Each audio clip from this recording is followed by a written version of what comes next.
Nia Ramadhani dan Ardi Bakri telah resmi bebas setelah jalani rehabilitasi di Fun Campus, Bogor. Pada tanggal 29 Maret keduanya dianggap telah selesai jalani rehabilitasi berdasarkan putusan Pengadilan Tinggi DKI Jakarta, usai keduanya mengajukan banding. Sebelumnya, Nia Ramadhani dan Ardi Bakri divonis 1 tahun penjara atas penyalahgunaan narkotika jenis sabu-sabu. Setelah bebas, Nia Ramadhani memang belum terlihat muncul ke publik.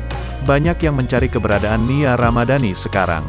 Video singkat Nia Ramadhani melepas rindu dengan kerabat tersebar di media sosial. Penampilan istri Ardi Bakri juga nampak berubah. Dengan rambut pendeknya, kini Nia memilih warna ungu untuk menghiasi rambutnya.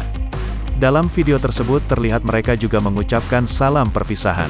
Nia Ramadhani setelah bebas dari rehabilitasi